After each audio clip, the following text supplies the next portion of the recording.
চাচা বাড়ি ঘর কেন সাজানো? চাচা হেনা কোথায়? এরপরে হেনা ফাঁকি দিয়ে আর এক মজনুর হাত ধরে চলে যায়। এখন গাঁজা খায়ের জায়গায় থাকে আর বলে আজও প্রতি রাত জায়গায় থাকি হেনাকে পাওয়ার আশায়। রাত জায়গায় তোর চোখের নিচে কালি পড়ে যাবি, তো পরে হবে। এত আফসোস করিস কেন?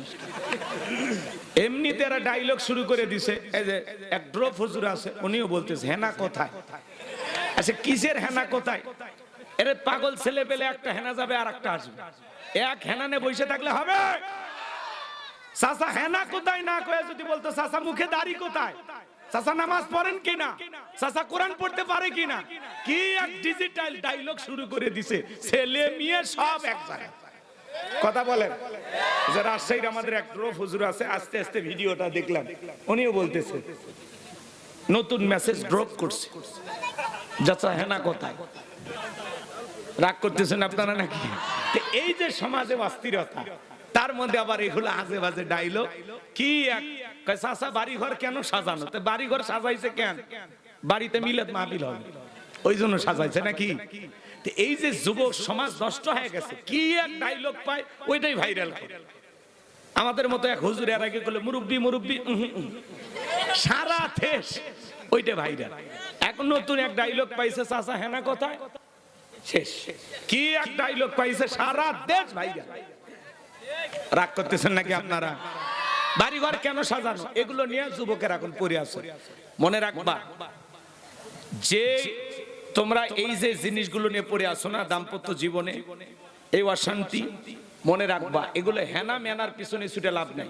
হেনা হোক আর রিনা হোক আর টিনা হোক আর সকিনা হোক আর মমেনা হোক, এদের পিছনে পুরুষ ছুটবে না। তুমি নিজেকে প্রতিষ্ঠিত করো, তোমার পিছনে মেয়ের বাবা লাইন দেবে। কথা কন, মেয়ের না নিয়ে এসে তোর বিয়ের প্রস্তাব দিবে।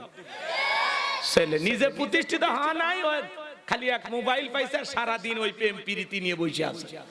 এরপরে হেনা ফাঁকি দিয়ে আর এক মজনুর হাত ধরে চলে যায়। এখন গাঁজা খায়ের জায়গায় থাকে আর বলে আজও প্রতি রাত জায়গায় থাকি হেনাকে পাওয়ার আশায়। রাত জায়গায় তোর চোখের নিচে কালি পড়ে যাবি, তাও জীবনে আর হেনা খুঁজে পাবো না। এই জন্য যুবকদের আল্লাহ হেদায়েত দান করুক, জোরে বলেন আমিন। বাবা এগুলো হেনা মেনার পিছনে ছুটো না, নিজেকে প্রতিষ্ঠিত করো, মানুষের মতো মানুষ হও। জীবনের হেলায় খেলায় সময়গুলো নষ্ট হয়ে যাচ্ছে, সময়ের দাম বুঝবা সেই দিন। এই জন্য পরকালের দিকে চিন্তা ভাবনা করো, আল্লাহকে ভয় করো, নামাজ কালাম নিয়ে বসে পড়ো। ইবাদত বন্দগির খবর নাই, খালি হেনা কোথায় সেই খবর না। আল্লাহ যেন হেদায়েত দান করে, এটা জোরে বলেন না আমি। রাগ করতেছেন মনে হয় আপনারা। বাজান গো চলেন না আমরা একটু আলোচনায় চলে যাই, গভীর মনোযোগ দিয়ে কথাগুলো শুনে যাবেন, তাহলে ঘরে যা বিবিকে সালাম দিবেন ইনশাআল্লাহ। মনে থাকবে তো ইনশাআল্লাহ? এই ওয়াজ এক জায়গায় করলাম, বলে হুজুর বউকে সালাম দিদিকে শরম লাগে।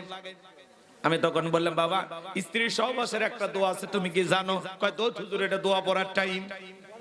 আমি তখন বললাম তুমি কি বিয়ে করছো? কি কোন হুজুর 3 সন্তানের বাপ আমি। আমি তখন বললাম 3টা সন্তানের বাবা হয়ে গেলা, তোমার শরম করে না? বউকে সালাম দিদিকে শরম লাগে, ওটা শরম না শয়তানি। এজন্য বাজান গো আমার সব অভিমান ভুলে যান, আজ থেকে নতুন জীবন শুরু করেন।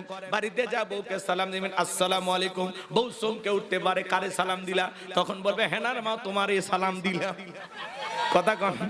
বউ হয়তো বা তখন বলতে পারে বাপ রে বাপ, আজকে বার কোন হুজুরের মুরিদ নে বাড়িতে ঢুকলা, সেদিনই তো মুখের গাছের কলা চুরি করলা। কথা কন, কথা কন। বউ আপনার আমার গোপন প্রকাশে সব জানে।